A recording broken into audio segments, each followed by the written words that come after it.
Listo, bueno, muy buenos días. Hoy vamos a hablar de un caso clínico de un paciente con síncope y un trastorno cognitivo. Este caso se desarrolló juntamente con la doctora Silvana Zapata Madrid, residente de neurología, y quien les habla, Carlos Esteban Giraldo, residente de medicina interna. Segundo. Esta es la agenda que les traigo para el día de hoy. Vamos a hablar los elementos más importantes del caso clínico. Vamos a hablar del enfoque del paciente con síncope y nos vamos a hacer en detalle hablar del síncope asociado a hipotensión ortostática.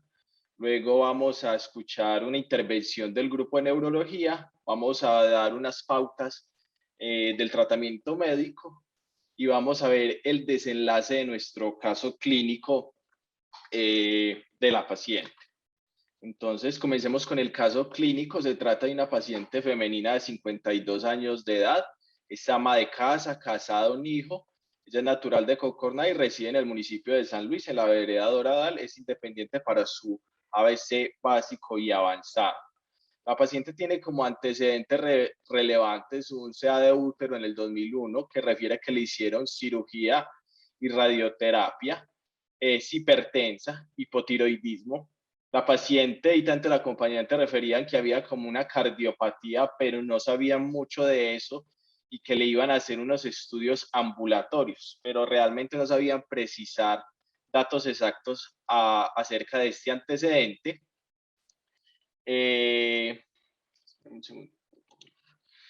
Como antecedentes quirúrgicos tiene una histerectomía radical, al parecer fue lo que le realizaron en el 2011, y una laparotomía exploratoria por un embarazo ectópico. De alergias dice que el diclofenaco le daba mareo y taquicardia y otros antecedentes relevantes. La paciente consumía naproxeno casi todos los días por varios meses por una cefalea crónica. El resto de su tratamiento consistía en la levotiroxina, el tratamiento para su hipertensión, losartán, dosis de verapamilo que no recuerda cuál era, además tomaba ASA y ácido fólico. El motivo de consulta es la paciente ingresó porque tenía mucho mareo y se desmayó.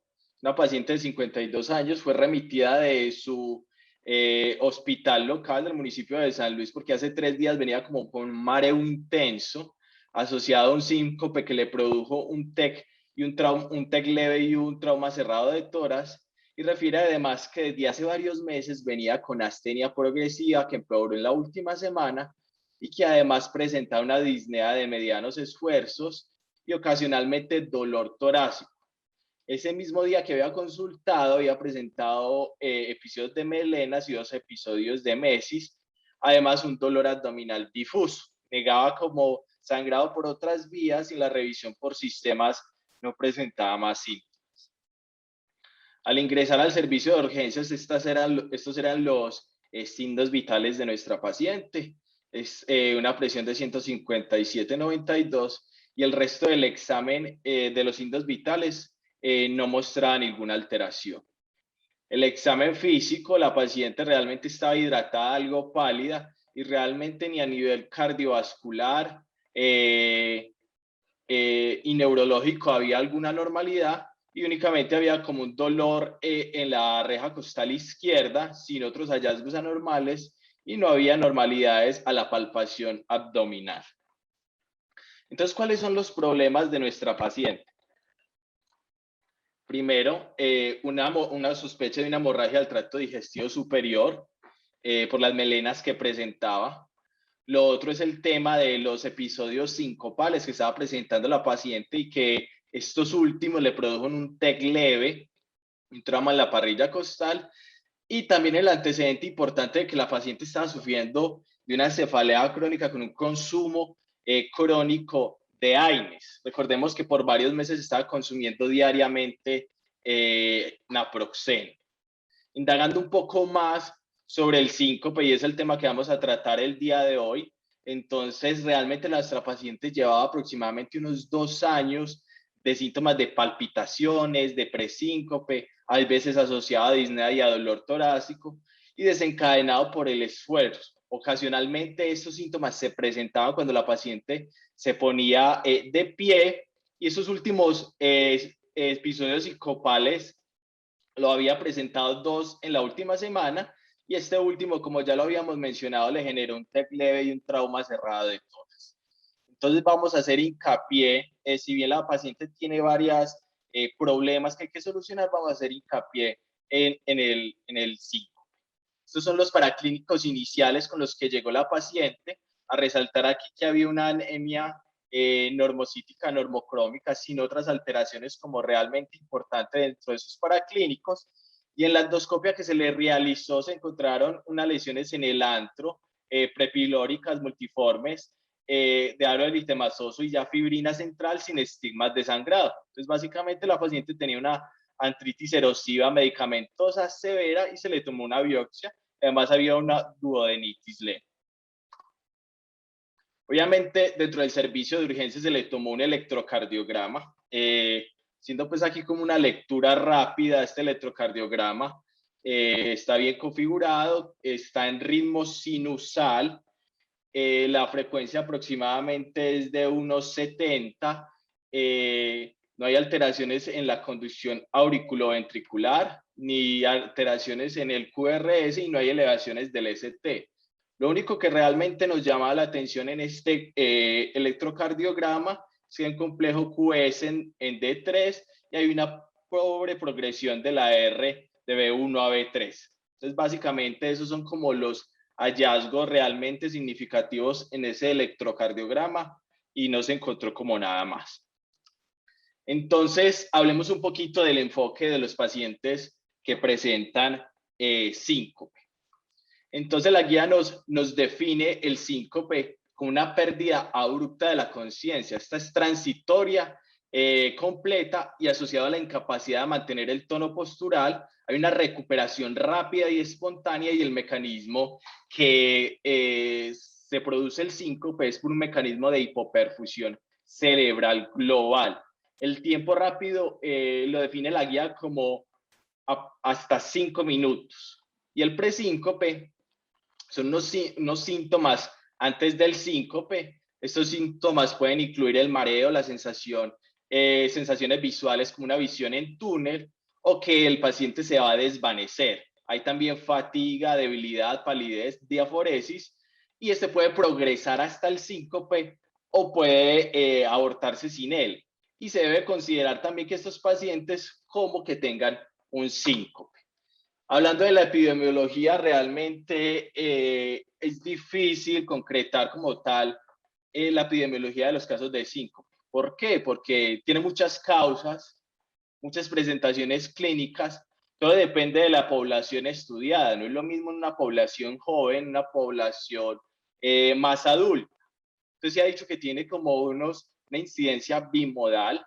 Se presenta como un pico en pacientes de los 10 a los 30 años y otro pico en mayores de 65 años. En los servicios de urgencia puede tener una prevalencia entre 0.8 a 2.4% de los casos y la incidencia aumenta sobre todo en la edad, un 7% en los pacientes mayores de 65 años. Esos datos de incidencia de los tipos de síncope sacado de la corte de Framingham mostraba que la mayoría de los casos no se podría determinar como tal qué produjo el síncope. De esto nos sigue que el siguiente son los síncopes vasovagales y de ahí nos sigue los síncopes cardíaco y ortostático. Los demás valores que no aparecen aquí en la gráfica están relacionados con otras causas de pérdida de la conciencia, como son las convulsiones o las hipoglicemias. Entonces, tradicionalmente el síncope se ha dividido en 3 grupos: un síncope neuralmente mediado o reflejo, el síncope cardíaco y el síncope por hipertensión ortostática.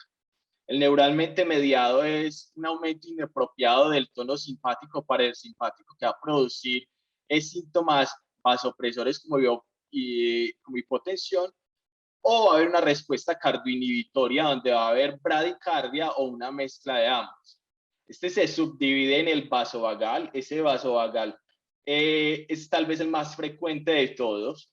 se produce por estímulos externos, ya sea un estrés emocional, comidas copiosas, ambientes muy cálidos, también multitudes. Entonces, este es el más frecuente dentro de la población joven y sobre todo se presenta en las mujeres.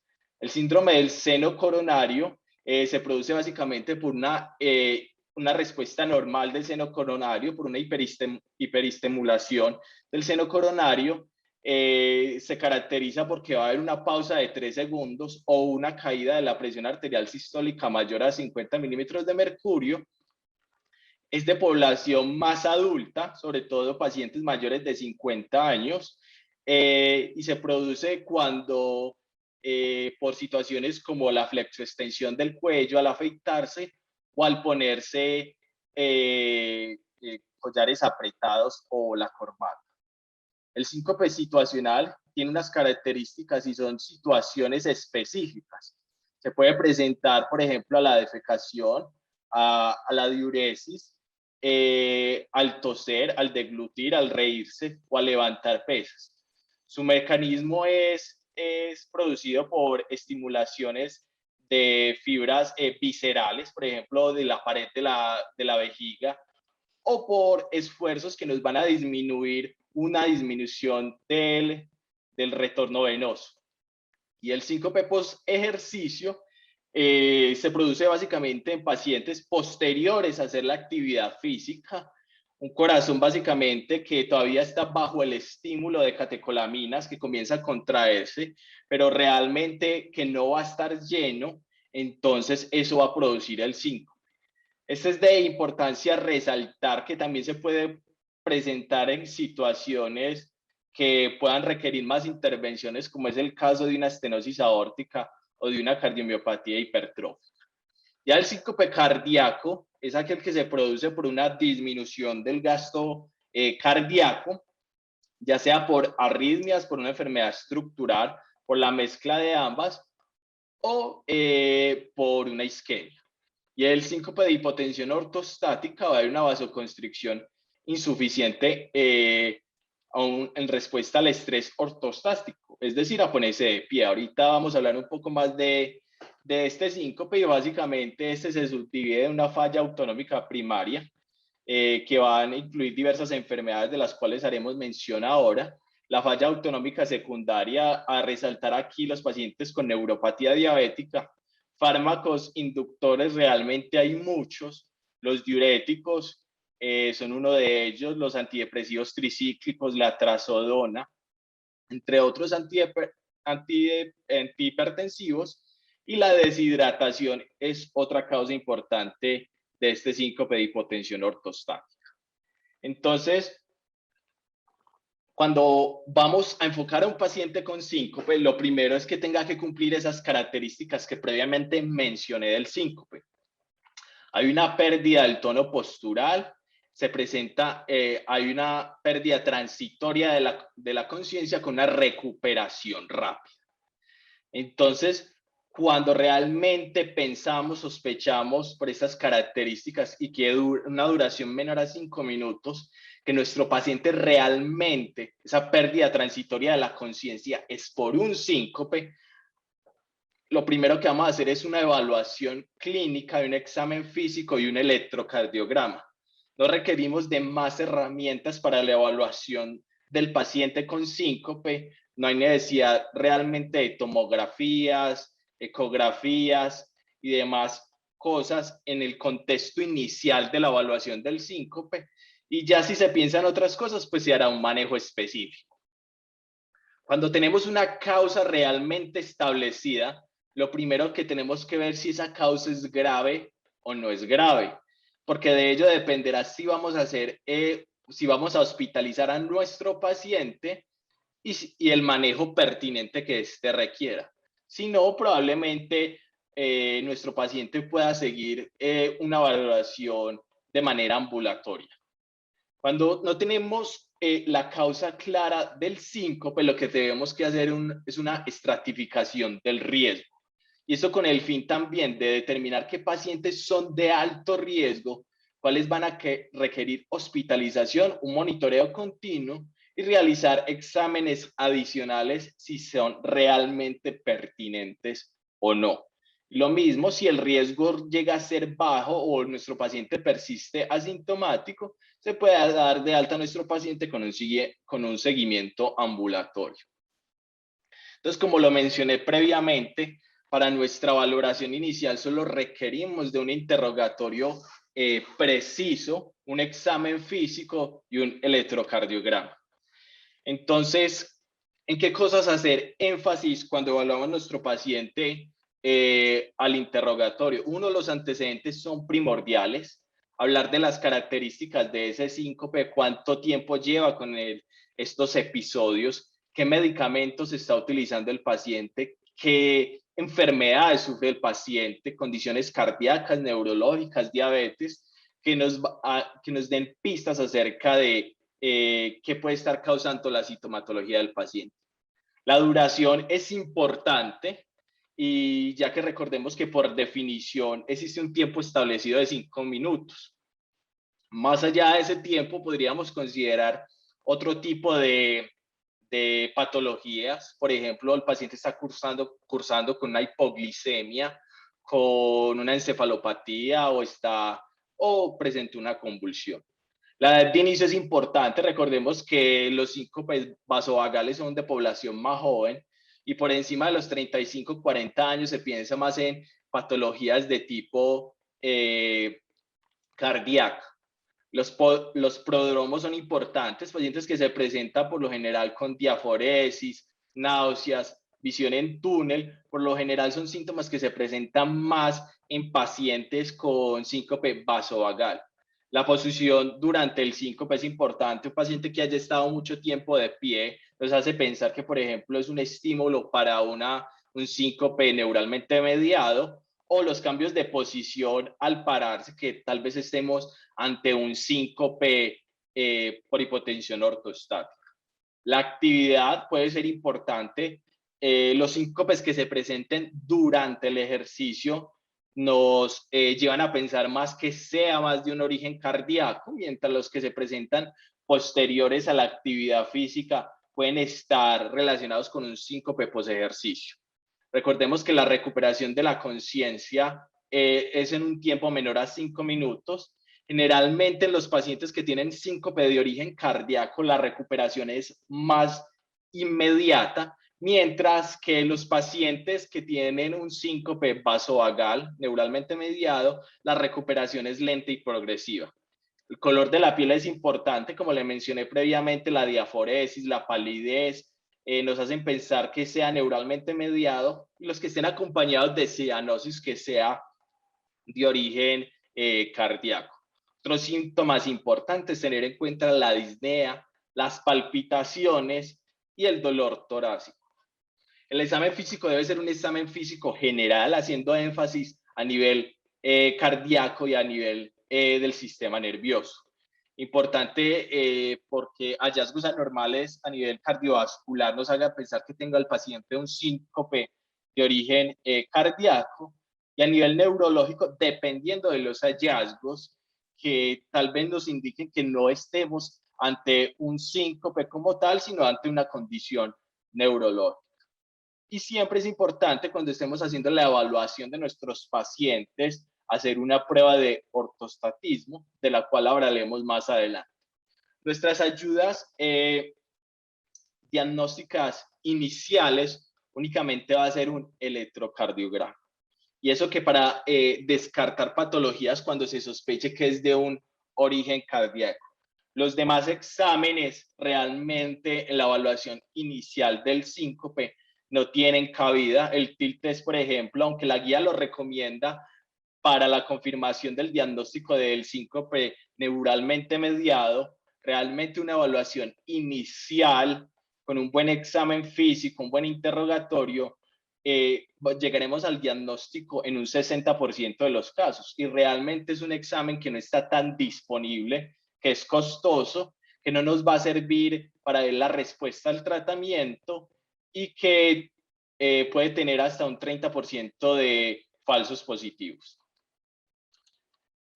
Siguiendo como con la charla, entonces, lo que tenemos que hacer es, para establecer el riesgo, una vez hemos hecho toda esta evaluación física, el examen pertinente que es el electrocardiograma y nuestro buen interrogatorio, es establecer un riesgo del tipo de síncope que está presentando nuestro paciente, del examen físico y del electrocardiograma. Entonces, realmente, ¿qué nos hará pensar que un síncope es de alto riesgo? Básicamente, el bajo riesgo es aquellos pacientes que tengan síntomas de características de neuralmente mediado, y los síncopes que sean de alto riesgo son aquellos que se acompañen de dolor torácico, de disnea, dolor abdominal, de cefalea durante el síncope, de palpitaciones rápidas, o aquellos, que se presenten con síntomas previos que duren menos de 10 segundos,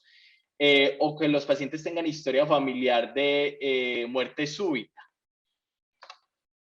Dentro de los antecedentes hay que tener en cuenta que los pacientes que tengan síntomas de larga data, de características de neuralmente mediado, probablemente sean de bajo riesgo. Aquellos pacientes que ya tengan una historia de una cardiopatía estructural o una enfermedad coronaria, realmente nos va a dar como a pensar de que nuestro paciente tiene un alto riesgo y realmente requiere hospitalización y estudios iniciales. Dentro del examen físico, un alto riesgo va a ser aquellos pacientes que se presenten con hipotensión, con sospecha de un sangrado gastrointestinal, o aquellos que se presenten con bradicardia, o que los hallazgos anormales al examen físico a nivel cardíaco, por ejemplo, un soplo sistólico no diagnosticado. Y el electrocardiograma, básicamente, para resumir todo esto, es pacientes que se presenten obviamente con un electrocardiograma compatible con isquemia, con bloqueos auriculoventriculares de segundo o tercer grado, con bradicardias sinusales persistentes, pacientes que se presenten con patrones de brugada o con prolongaciones del QT, o que se presenten con estas características asociadas a pacientes que ya tenían de historia alteraciones cardíacas. Entonces, volvamos básicamente a nuestra paciente. Nuestra paciente tenía un antecedente de una patología cardíaca estructural, de la cual ella ni su acompañante nos daban como una información clara ni precisa. La paciente tenía ya un historial de 2 años, aproximadamente de palpitaciones, de presíncope, tenía disnea, dolor torácico. Esto desencadenado con el esfuerzo y ocasionalmente cuando se ponía de pie. Estos episodios en la última semana le habían producido una caída que le generó un TEC leve y un trauma de tórax cerrado, que fue el motivo de la remisión. Además, presentaba un sangrado digestivo superior. Por ende, se tomó la decisión de que la paciente presentaba un síncope de alto riesgo y que había una probabilidad de que este síncope fuera de origen cardíaco. Por lo cual se tomó la decisión de tomar un eco transtorácico y un Holter. Realmente ninguno de estos dos exámenes nos aportó nada. Realmente el ecocardiograma no mostró alteraciones significativas, aquí no está, pero tampoco a nivel valvular se encontró nada, y el Holter tampoco nos dio pistas de qué es lo que estaba presentando nuestra paciente. ¿Qué se hizo entonces? Se hizo un reenfoque del caso de la paciente. Entonces, la paciente llevaba varios años de síntomas. Ya tenemos unos estudios iniciales que realmente eran normales. Persistía con mareo, sobre todo al levantarse. La paciente no estaba recibiendo antihipertensivos. ¿Y esto por qué? Porque durante la estancia hospitalaria la paciente estaba presentando realmente hipotensión. Entonces se decidió omitir la conciliación de los medicamentos antihipertensivos. No había una deshidratación y ya llevábamos varios días y la paciente ya tenía unos días hospitalizada y realmente no estaba sangrando más. Se encontró también que al examen físico a nivel neurológico estaba presentando unos síntomas cognitivos y otras anormalidades al examen físico neurológico, de los cuales vamos a hablar más adelante. Entonces, lo que se le hizo a la paciente fue una prueba de ortostatismo. Esta consiste en que se toma la presión arterial del paciente en supino, se toma la presión, se le pide al paciente que se pare y se toma la presión arterial inicialmente a los 3 minutos y posteriormente a los 5 minutos. Es positiva cuando hay una caída de 20 milímetros de mercurio o 10 de la sistólica y la diastólica respectivamente. Y nuestra paciente se le hizo esta prueba de ortostatismo, la cual fue positiva para hipotensión ortostática. Entonces hablemos un poco de la hipotensión ortostática. La guía nos la define como esa caída de la presión arterial de 20 milímetros de mercurio de la sistólica o la diastólica de 10 milímetros, adoptar la posición erguida. Se puede subdividir en una que es inicial, aquella que se presenta a los 15 segundos después de estar el paciente de pie. Puede ser con presíncope o síncope. Algunos autores mencionan que esta inicial requiere una caída de más de 40 milímetros de la sistólica o 20 de la diastólica. La clásica es aquella que se presenta a los 3 minutos. Y la retardada es aquella que toma más de 3 minutos, inclusive hasta 10, y los síntomas se pueden presentar progresivamente hasta alcanzar el umbral. Cuando el paciente tiene hipertensión supina, el criterio diagnóstico es una caída de más de 30 milímetros de mercurio de la presión arterial sistólica. La neurogénica es aquella que se relaciona con afecciones del sistema nervioso autónomo, sea central o periférico. Entonces, básicamente, la fisiopatología por la cual se explica la hipotensión ortostática es que cuando el paciente toma una actitud erguida, obviamente la volemia por gravedad tiende a ir hasta los miembros inferiores y a la circulación esplándica. Lo que hay es un ascenso en los vasoreceptores a nivel del arco aórtico y a nivel de la carótida a través del glosofaringio y el vago van a censar esta caída en la presión, y a través del núcleo del tracto solitario, a través del núcleo ambiguus, va a disminuir la actividad parasimpática y por lo tanto el nodo sinusal va a comenzar a aumentar la frecuencia cardíaca. Otra de las medidas es que el núcleo del tracto, el tracto solitario, básicamente a la región caudal y rostral ventrolateral de la médula, esto van a hacer una activación de la neurona postganglionar que se encuentra en la adventicia de los vasos, y va a haber una liberación de norepinefrina y va a haber una contracción de estos vasos. Adicionalmente va a aumentar la frecuencia y la contracción a nivel cardíaco. Básicamente, en los pacientes con hipotensión ortostática, el mecanismo fisiopatológico es que hay un daño, ya sea a nivel central o periférico de estas vías, y por ende no puede haber una respuesta adecuada al tomar la posición erguida, y por lo tanto es cuando se producen estos síntomas. Entonces la hipotensión ortostática la podemos dividir en unas causas neurogénicas y no neurogénicas. Las no neurogénicas, deshidratación, vómito, diarrea y la asociada a medicamentos que lo mencioné ahora. Las causas neurogénicas pueden ser desórdenes autonómicos periféricos como la diabetes, amiloidosis o la neuropatía autonómica idiopática o la asociada a paraneoplasias, y los desórdenes degenerativos autonómicos primarios. Entre ellos tenemos la atrofia multisistémica, la enfermedad de Parkinson, la demencia de cuerpos de Lewy y la falla autonómica pura. Entonces volvamos a nuestra paciente. Nuestra paciente tenía unos criterios ya de una hipotensión ortostática.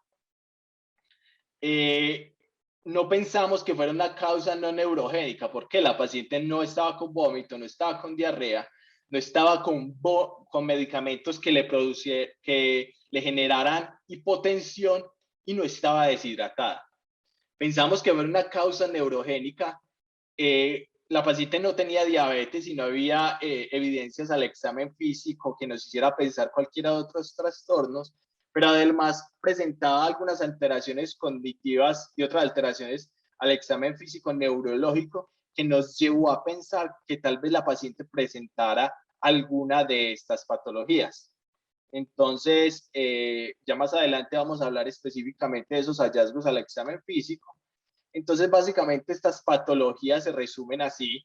La atrofia multisistémica puede ser de dos tipos, una en que predomine los síntomas parkinsonianos, el parkinsonismo, perdón, como la rigidez o la bradiquinesia, y otra, los síntomas cerebelosos como la incoordinación y la ataxia. Hay parkinsonismo tanto en la enfermedad de Parkinson como en la demencia de cuerpos de Lewy. En la falla autonómica pura, pues realmente esos síntomas no se encuentran. El compromiso autonómico realmente puede ser temprano y grave en la atrofia multisistémica. En estas, la falla autonómica pura es el síntoma realmente cardinal. En la demencia de cuerpos de Lewy es realmente más severo que en el Parkinson y la presentación puede ser muy variable. En el Parkinson y la demencia de cuerpos de Lewy puede haber compromiso olfatorio, también en la falla autonómica. Y una cosa muy interesante es el estridor inspiratorio que se presenta en los pacientes con atrofia multisistémica. Otra cosa importante son las alucinaciones, que muy importante para diferenciar estas dos patologías, y es que en la enfermedad de Parkinson aparecen de manera tardía, pero en la demencia de cuerpos de Lewy aparece de manera temprana. Y la respuesta a levodopa es buena en los pacientes que tienen demencia de cuerpos de Lewy y la enfermedad de Parkinson. Entonces, ya voy a dar espacio a la doctora Silvana, a la residente de neurología, que nos va a hablar de los hallazgos que encontramos al examen físico neurológico, y nos va a hablar un poquito del tema. Buenos días, ¿ahí me escuchan? Sí, Silvia. Perfecto, bueno, buenos días, mi nombre es Silvana y soy residente de neurología de la de Antioquia. Entonces, pues para empezar, hoy continúo pues como con el caso clínico que venía hablando Carlos. Era una paciente entonces de 53 años, estaba remitida pues del hospital local de San Luis, donde consultó pues por un mareo intenso y un episodio de síncope donde presentó una caída desde su propia altura. Y por esto mismo se encontraba hospitalizada, ya que se dio pues como diagnóstico de una hipotensión ortostática neurogénica, dado pues por el test pues, de ortostatismo positivo y porque presentaba algunos presíncopes ya desde hacía 2 años atrás aproximadamente. Era un cuadro, pues presentaba un cuadro más o menos de 1 año de síntomas cognitivos que fueron progresando, pues, y el predominio era amnésico, era fluctuante, disejecutivo, presentaba también alucinaciones visuales y auditivas complejas. Continúa. Además de esto, pues presentaba síntomas sugestivos de un trastorno del sueño REM. Ella decía al esposo que tenía algunos sueños vívidos, que mientras estaba durmiendo, él creía que la paciente tenía pesadillas porque se movía mucho durante la noche.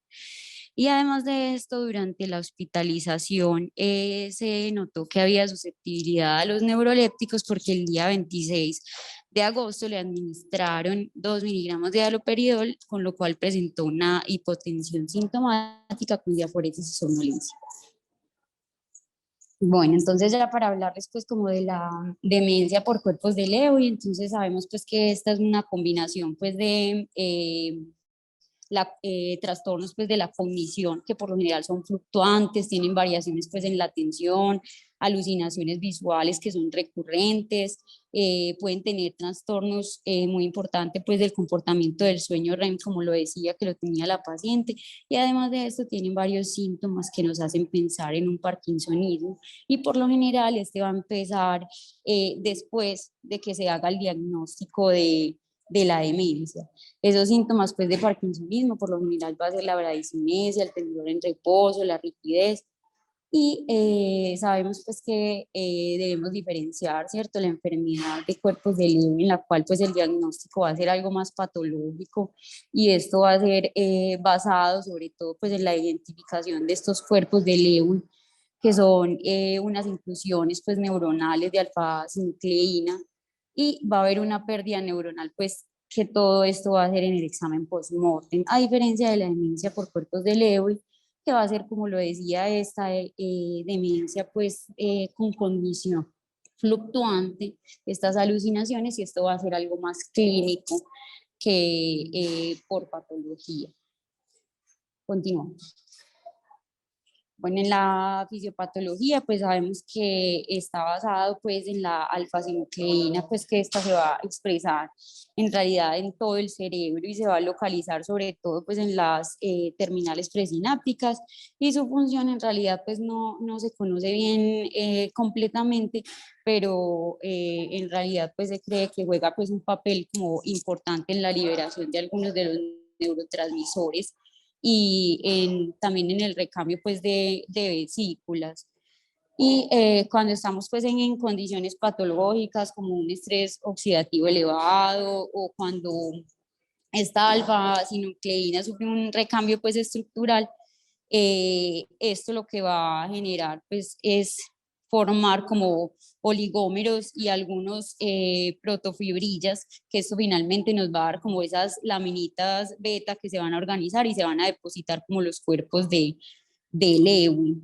Esta va a ser pues muy importante pues como para mirar la progresión de la enfermedad, y lo que nos va a dar también es una pérdida pues de las neuronas colinérgicas y los niveles pues de colina y acetilcolinesterasa, y nos va a llevar pues a esa disminución en fases tempranas, y va a haber van a haber pues niveles pues disminuidos de esa acetilcolinesterasa a nivel cortical, lo que nos va a llevar pues a esa presencia de alucinaciones. Bueno, bueno, entonces esta fisiopatología también nos va a llevar pues que la progresión de la enfermedad por lo general va a ser a nivel del tallo encefálico de inferior. De esta vamos a llegar entonces al bulbo olfatorio, se va a extender luego de esto rostralmente como a la sustancia ligra, y luego a las áreas límbicas, y finalmente pues va a involucrar la neocorteza. Con este va a ser pues la propagación de la alfa-sinucleína transináptica. Varios estudios pues de estos pacientes nos han mostrado entonces, sobre todo pues en la enfermedad ya de cuerpos de Lewy, que va a haber este depósito de estos cuerpos pues ya en estudios post-mortem. Bueno, ya continuando entonces con el caso clínico, pues al hacer el examen neurológico de la paciente, era una paciente que estaba alerta, estaba orientada en persona y espacio, pero parcialmente en tiempo. El lenguaje era coherente, nominaba, repetía, evocaba 3 de 5, y se le realizó un MOCA-TEST en el cual fue de 10 puntos, se le sumó un punto porque la paciente estudió solamente hasta primero de primaria, y era una paciente realmente muy disectiva, muy disproséxica. Bueno, al hacerle el examen físico tenía unas pupilas pues, de 3 milímetros, eran normorreactivas tanto a la luz como a la acomodación, no tenía ninguna apariencia pues, de oculomotores, las sacadas horizontales y verticales eran normales, y no tenía ningún déficit campimétrico, el facial era asimétrico, no tenía pues signos de hipomimia y no tenía ningún signo pues, de alteración de pares bajos aparentes. Al realizar el estudio pues, de la fuerza muscular, todos los segmentos pues, tenían una fuerza 5 de 5 bilateral, y en los reflejos miotendinosos en realidad en miembros superiores tenía 2 cruces, y en miembros inferiores tenía 3 cruces, sobre todo en el rotuliano y el aquileo, tanto el derecho como el izquierdo. La respuesta plantar era flexora, y al hacerle un examen tenía temblor en reposo, sobre todo en el miembro superior derecho. Tenía una rigidez en el hemicuerpo derecho que requería pues movimientos de distracción con la otra extremidad como maniobras de Fromm, y se veía pues que tenía una braquinesia derecha. Bueno, entonces hablándoles ya pues como de las manifestaciones clínicas que podemos ver en los pacientes con demencia de cuerpos de Lewy, entonces vamos a ver pues que esa demencia de estos pacientes se va a caracterizar entonces por una disminución pues significativa de la capacidad de tener un pensamiento racional. Se va a afectar la memoria, la toma de decisiones, la resolución también pues de los problemas, la planificación. Se va a afectar tanto pues como el pensamiento abstracto como el analítico. Y es muy importante que estos pacientes van a tener múltiples pues, fluctuaciones cognitivas, pues que van a tener como unos cambios impredecibles en la concentración, en el estado de alerta y en la atención. Además de eso, pues van a tener síntomas parecidos pues al Parkinson, van a tener lentitud pues en el movimiento, rigidez, temblores y aparte de esto, pues los problemas en el equilibrio por esto mismo. Van a tener cambios comportamentales que van a incluir pues como las alucinaciones, van a tener algunos delirios, cambios de humor y en estas alucinaciones es importante que estos pacientes pueden ver o escuchar cosas que en realidad no están presentes.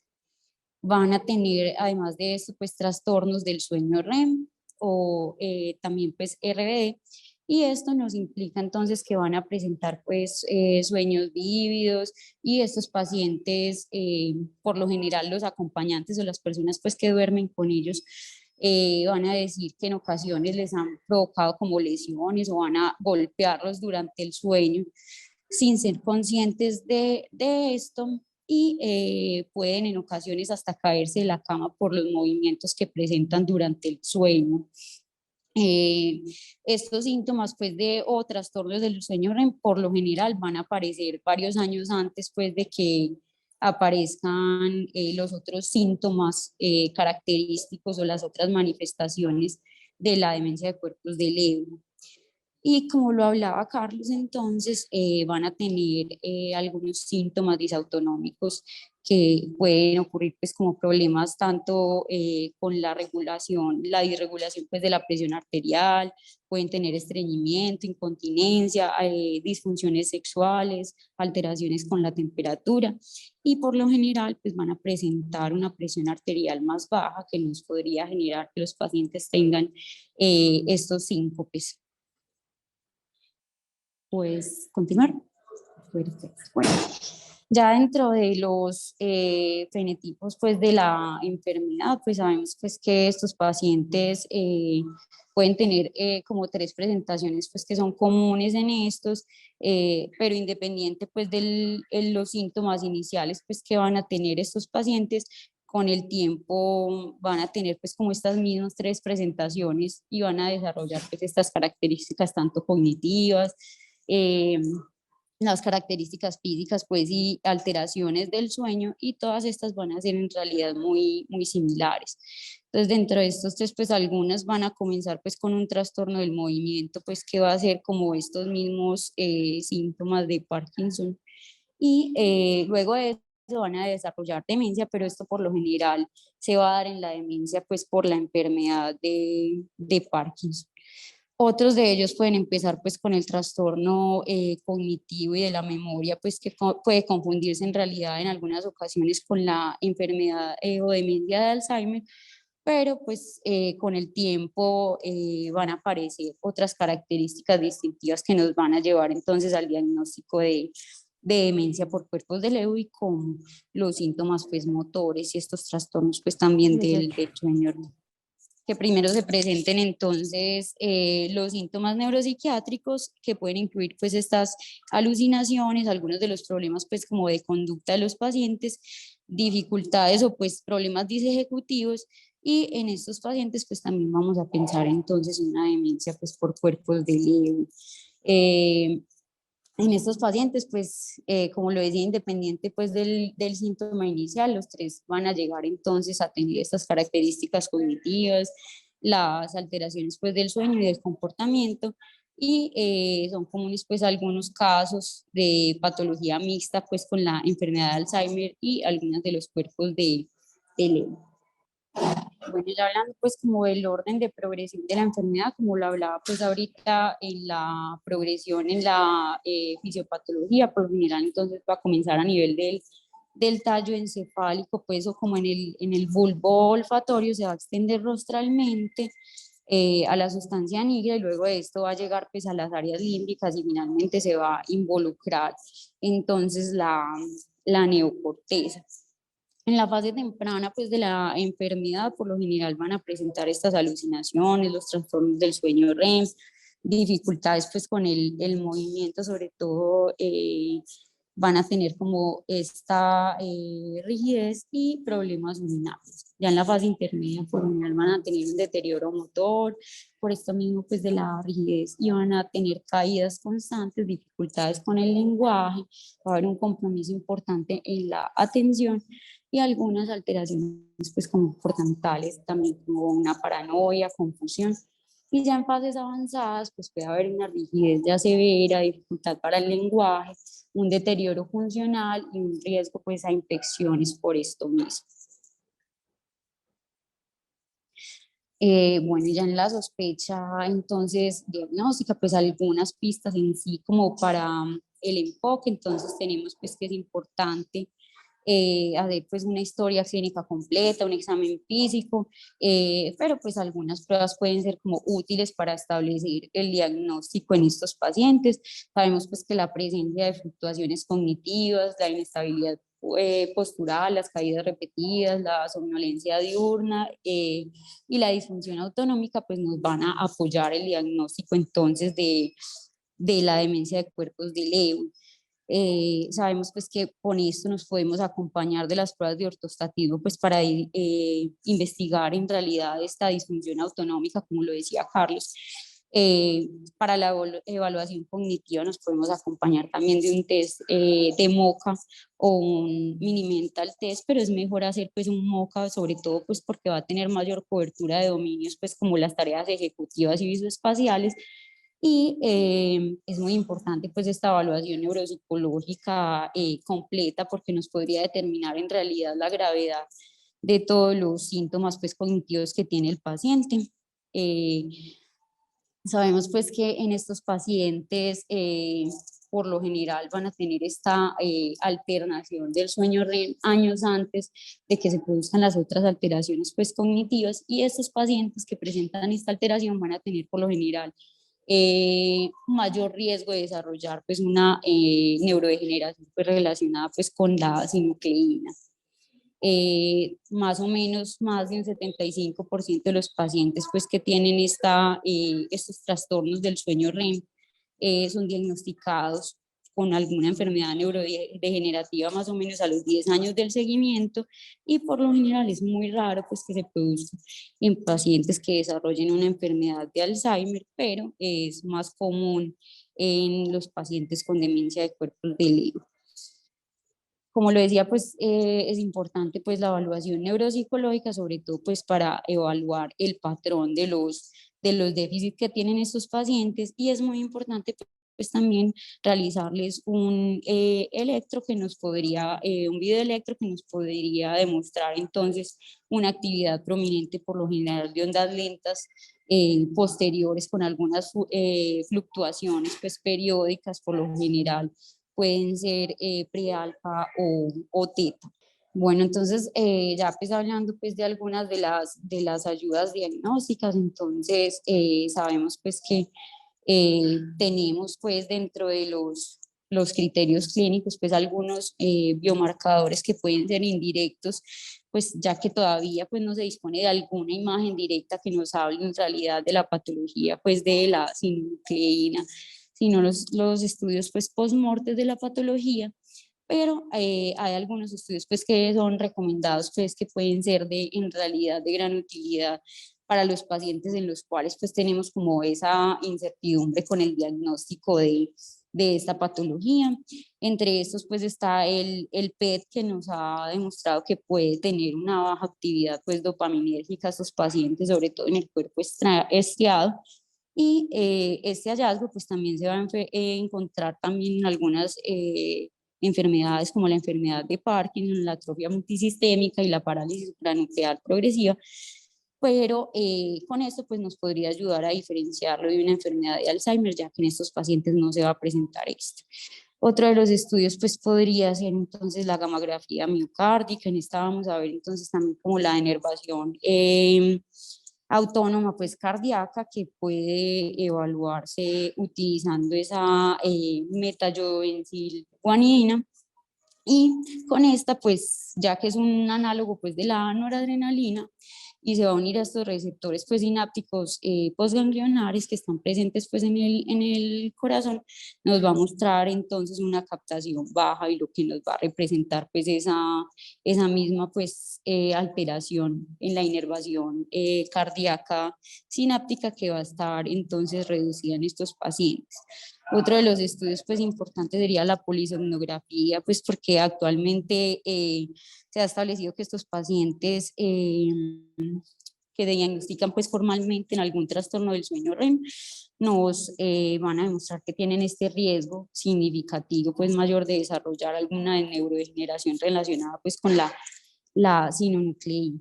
Y ya pues como último pues biomarcador que nos puede apoyar en estos pacientes sería pues las imágenes como la resonancia en la cual pues vamos a ver que va a haber en realidad una relativa pues preservación de las estructuras, sobre todo pues del lóbulo temporal medio, o también lo podemos ver pues en la tomografía, pero pueden haber atrofia de algunas de las estructuras pues en realidad occipitales. Pero vamos a ver que eso nos va a ayudar a diferenciarlo, ya que es común que en la enfermedad de Alzheimer exista pues esta atrofia, sobre todo del lóbulo temporal. Y ya hablando pues de los criterios en estos pacientes, pues vamos a tener entonces algunos criterios como el criterio más requerido o esencial en estos pacientes va a ser la demencia, pues como que tengan unos déficits tempranos pues en la atención, en la función ejecutiva, en las capacidades pues como visoespaciales, deterioro en la memoria y que sea progresivo. Otro de los criterios pues, que nos dé para una probable demencia por cuerpos de Leber sería la presencia de dos o más pues, características clínicas centrales que tengan sí o no un biomarcador que sea indicativo de este, o que tengan una característica central más un biomarcador que sea indicativo de esto. Entre las características pues, clínicas principales está pues, esa condición fluctuante o variaciones en la atención y en el estado de alerta, las alucinaciones visuales recurrentes, los trastornos pues, del comportamiento del sueño REM y el parkinsonismo. Ya para hablar de una posible demencia con cuerpos de Leber, vamos a tener que son la cognición pues, fluctuante en estos pacientes, que puede ser pues una característica central que pueda tener o no ese biomarcador, y la presencia de uno o más biomarcadores pues indicativos, pero sin características clínicas fundamentales.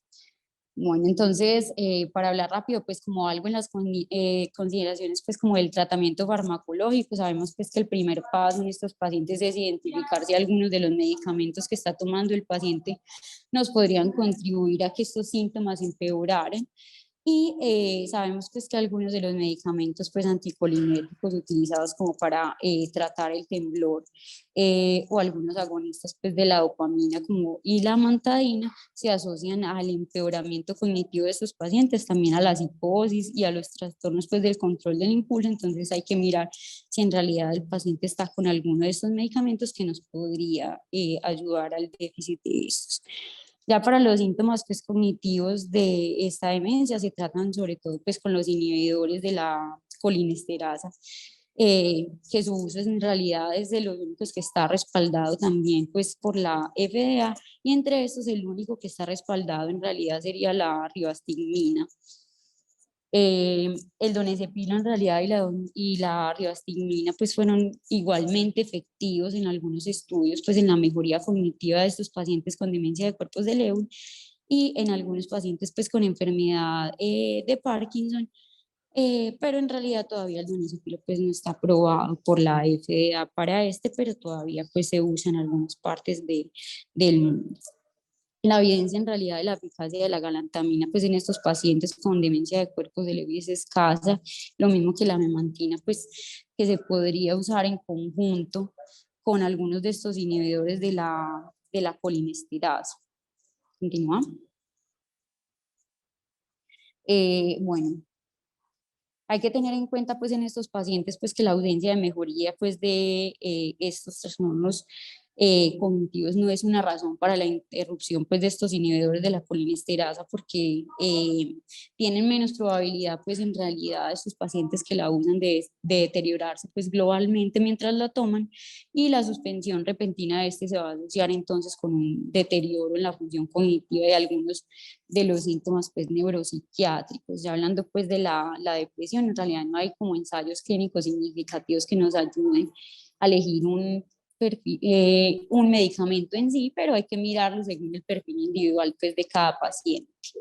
Ya en los pacientes pues con la demencia de cuerpos de Lewy tenemos que tener en cuenta, como en esta paciente, que tienen en realidad sensibilidad neuroléptica y en consecuencia pues van a tener como un mayor riesgo al síndrome neuroléptico maligno y algunas crisis pues asinéticas y efectos adversos extrapiramidales, por lo cual se tiene que tener mucho cuidado en estos pacientes, y si en realidad si se requiere un tratamiento antipsicótico en este, solo se deben utilizar fármacos antipsicóticos atípicos, pues como la olanzapina, la quetiapina, la clozapina, y en dosis muy bajitas para reducir el riesgo pues de alguna reacción.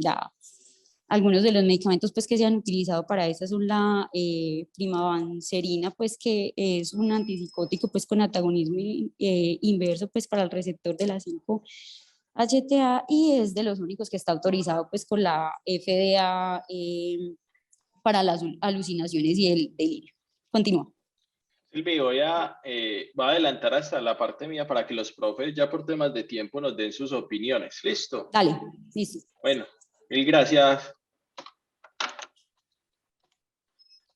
Bueno, y básicamente aquí rápidamente el tratamiento pues como de la hipotensión ortostática, lo primero son las medidas generales, como evitar desencadenantes. Los pacientes pueden hacer como aumentar el consumo de sal y de agua, hacer ejercicio, sobre todo terapias en el agua, las maniobras de contrapresión para evitar como tal cuando se presente el síncope, el uso de prendas compresivas que vayan hasta nivel abdominal.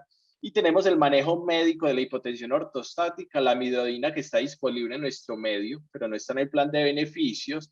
Es el primer elemento para el tratamiento de la hipotensión ortostática, que tiene un aumento aproximadamente en los estudios de 22 milímetros de mercurio de la presión arterial sistólica. Los otros son los agentes que incrementan el volumen, como la fluocortisona o los análogos de vasopresina, como la desmopresina. Y en segundos, ya tratamiento, disponible en nuestro medio de atomoxetina, también para los pacientes que tienen sobre todo actividad simpática residual. Otro de los tratamientos establecidos es el uso de eritropoyetina. Los estudios que han hecho acerca de este elemento es en pacientes que tienen hipotensión ortostática asociado a anemia, que ha mejorado sobre todo el aumento de la presión arterial. Sin embargo, no se ha dilucidado como tal cuál es el mecanismo por el cual la eritropoyetina puede aumentar la presión arterial. Entonces, para que los profes ya nos den como sus opiniones, básicamente nuestra paciente se le hizo un tratamiento, una hemorragia del tracto digestivo superior, que solo se le hizo tratamiento con inhibidores de bomba de protones, no requirió transfusiones. El tratamiento de su migraña se hizo tratamiento profiláctico con topiramato, la demencia de cuerpos de Lewy se hizo tratamiento con levodopa, y la hipotensión ortostática, que fue de origen neurogénica, las medidas generales, se le dio tratamiento con eritropoyetina, con hierro, valoración posterior a ver cómo estaba respondiendo, y por parte de cardiología se ordenó un mapa para ver si la paciente realmente tenía hipertensión arterial. Entonces, para dar rápidamente paso a los profes que nos den su opinión. Bueno, gracias a la doctora Silvana y a Carlos. Bueno, este es un caso que nos deja muchas enseñanzas. Yo voy a recalcar una cosa: cuando un paciente llega con síncope, tenemos que meter en el hábito de siempre hacer una prueba de ortostatismo.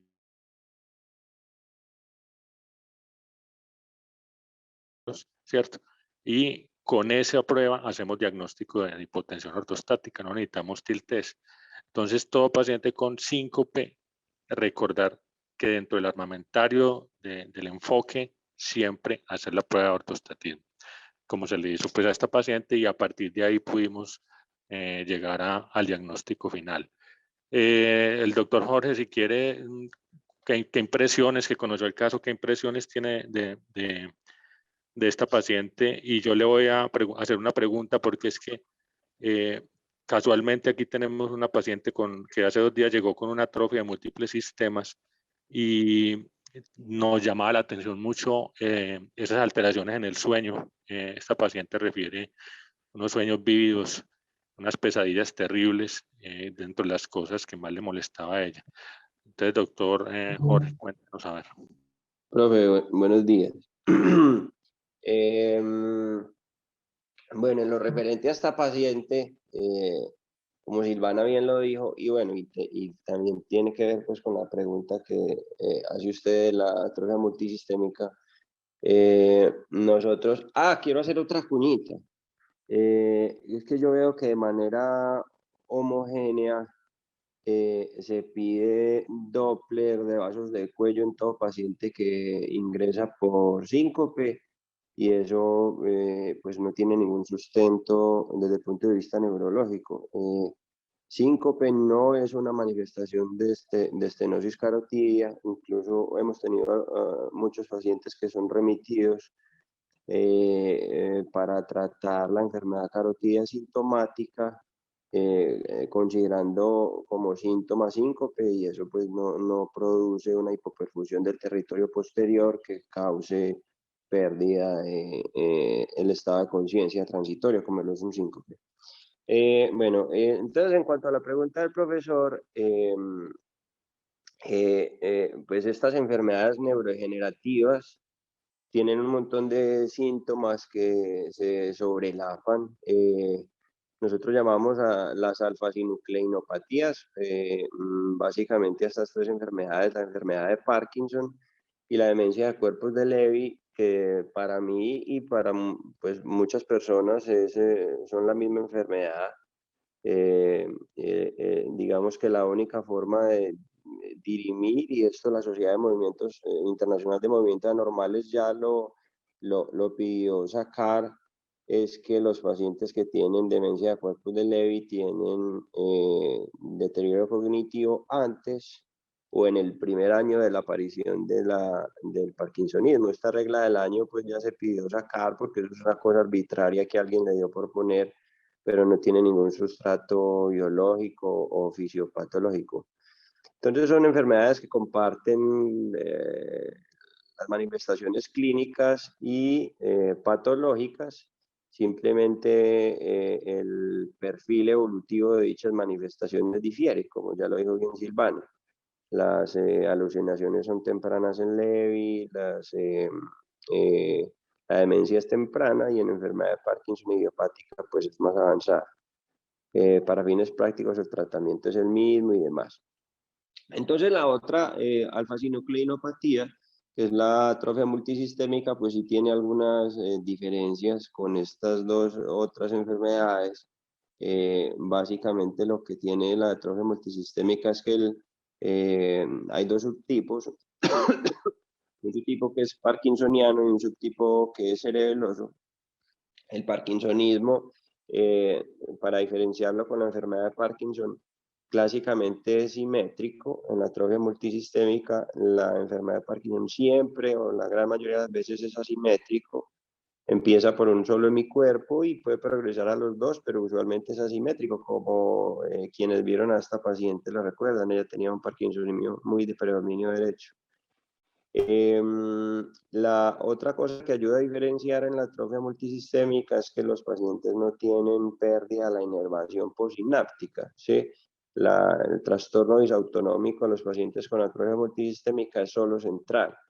Entonces, cuando hacemos la gammagrafía con MIBG, esto se puede hacer en el San Vicente, los pacientes que tienen atrofia multisistémica no tienen denervación cardíaca.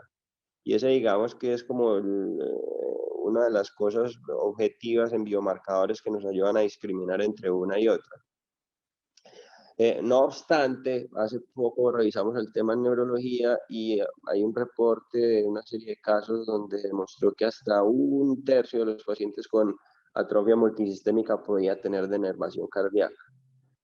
El déficit autonómico en los pacientes con atrofia multisistémica es muy severo y los pacientes tienen incontinencia urinaria, tienen una vejiga espástica muy severa, o vejiga hiperrefléxica, pues, y también pueden hacer disinergia de trusor esfínter por lesión del núcleo póntico de la micción. Estos son los pacientes que le dicen a uno, recuerden que los de vejiga espástica son los pacientes que tienen incontinencia urinaria de urgencia, así como pasa en la hiperreflexia que ustedes conocen de los reflejos osteotendinosos, también pasa en la vejiga. Entonces el cerebro no es capaz de contener a la vejiga para que no orine en la calle o en una reunión, sino que la vejiga es autónoma, por eso la llamamos hiperrefléxica y los pacientes no alcanzan a llegar al baño antes de orinar. Esto pues simplemente con el interrogatorio se puede inferir. Y los que hacen disinergia de trusor esfínter son los pacientes que le dicen a uno que tienen muchas ganas de orinar, tienen la urgencia, pero llegan al baño y tratan de orinar y tratan de orinar y no son capaces. Esta comunicación entre el sistema nervioso simpático y el parasimpático para lograr contraer el detrusor y lograr dilatar el esfínter urinario inferior lo hace un grupo de neuronas que se llama el centro póntico de la micción y está severamente afectado en los pacientes con atrofia multisistémica. No es muy frecuente que veamos esto en pacientes con enfermedad de Parkinson o demencia de cuerpos de Lewy. ¿Qué más impresiones hay? Esta paciente también tenía otra serie de cosas pues, que dificultaban el cuadro. La paciente tenía una distonía muy importante en el miembro superior derecho. Las distonías, si bien, es que es lo que les estaba diciendo, cuando uno revisa las enfermedades neurodegenerativas, todas pueden tener una amplia gama de manifestaciones en estadios avanzados de la enfermedad. Entonces usted puede encontrar distonías en un paciente con enfermedad de Alzheimer, por ejemplo. Pero digamos que no es lo típico. Estas distonías y el parkinsonismo asimétrico como tenía ella son típicos de otro síndrome, se llama el síndrome corticobasal, que también se consideró inicialmente en la paciente. ¿Qué más ayuda a diferenciar pues, una atrofia multisistémica? Pues cuando es de compromiso cerebeloso es muy fácil, porque el Parkinson y la demencia de cuerpos de Lewy pues, no afectan de manera dramática al cerebelo, pero cuando es compromiso parkinsoniano, pues los síntomas severos autonómicos y el respeto de la inervación autonómica postganglionar cardíaca pueden ayudar. Muchas veces la cifra clásica es del 30%, alrededor del 30% de los pacientes que tienen enfermedad de Parkinson están mal diagnosticados desde el punto de vista clínico cuando lo comparamos con estudios neuropatológicos post-mortem. Entonces miren que, y esto es hablando de pacientes vistos en grupos de neurólogos especialistas en trastornos de movimiento, ¿sí? Cuando hablamos de atrofia multisistémica es mucho más alto, creo que llega como hasta el 40% del porcentaje de error diagnóstico pre-mortem. Y esto pues es por la sobreposición de síntomas que tenemos entre todas las enfermedades neurodegenerativas. De hecho, algunos pacientes que tenemos con enfermedad de Parkinson resultan siendo enfermedad de Alzheimer post-mortem. Entiendan que desde el punto de vista clínico pues es fácil discriminarlos, o uno cree que es fácil, pero desde el punto de vista patológico puede ser simplemente un incremento de proteína beta amiloide y tau, que es lo que vemos en la enfermedad de Alzheimer. No sé si eso responde a la pregunta, profe, o hay alguna pregunta adicional. No, Jorge, yo creo que ya con Además se nos acaba el eso, pues tiempo. yo creo que Sí, ya no me acuerdo. Hay una cosita ahí como última, que estos pacientes con hipotensión ortostática también mencionan los textos que les da una cefalea que es crónica, y mencionan cuello. que es como en el perchero, tipo perchero. ¿Qué hay de eso, Jorge? Profe, sí, eso se cree que es como por una hipoperfusión de los músculos del cuello cuando el paciente adopta el bípedo. Entonces es una cefalea como occipital, cervical, posterior, que los pacientes la refieren también como ortostática. Lo consideramos nosotros también como diagnóstico diferencial cuando tenemos pacientes con hipotensión intracraneana que también tienen una cefalea, pues que es como ahí en la base del cuello. No le respondí la pregunta del trastorno comportamental del REM. Entonces, el trastorno comportamental del REM en su fisiopatología, ustedes bien saben que cuando uno alcanza el sueño REM es donde viene el contenido onírico del sueño o los sueños, pues propiamente dichos. Entonces, hay centros en el tallo que, estimulados por el hipotálamo, bloquean las señales motoras de la corteza motora hacia las piernas, ¿sí? Porque en caso contrario, pues usted sueña que se encuentra un tigre y tiene que salir corriendo, ¿sí? Para evitar esa actitud motora y también verbal, ¿sí? Recuerden que el sueño se llama REM porque solo se pueden mover los ojos, pero no se puede mover el resto pues las extremidades. Entonces hay núcleos en el tallo que bloquean la conexión entre la corteza motora y la neurona motora inferior. Los pacientes que tienen alfa-sinucleinopatías tienen acumulación de la alfa-sinucleína en el tallo y eliminan estos o entorpecen la función de estos núcleos. Eso es a lo que llamamos trastorno comportamental del REM. El trastorno comportamental del REM se puede evaluar en una polisomnografía muy fácil. Usted pues hace la polisomnografía normal y con unos electrodos en las extremidades determina si el paciente cuando pasa al sueño REM en la corticografía pues tiene o no contracción muscular en la electromiografía. De los pacientes que tienen trastorno comportamental del REM, pues inicialmente creíamos que era una parasomnia primaria, pero a través de los años nos hemos dado cuenta que está casi que la totalidad de las veces. Lo que pasa es que los estudios de esto llevan como 15, 20 años quizás. Entonces, pacientes que se quejan de que se patean al compañero de cama o que hablan toda la noche dormidos, les han hecho estas polisonografías y hemos visto que todos estos pacientes, o un buen porcentaje de los pacientes, porque como les digo, pues los estudios llevan 20 años de seguimiento, quizás cuando lleven 40 años, la gran mayoría de los pacientes van a sufrir de alfa-sinucleinopatías. Es una enfermedad que está ligada de la mano de las alfa-sinucleinopatías, que pues ya mencionamos que es el Parkinson, el Lewy, si son la misma o no, y la atrofia multisistémica.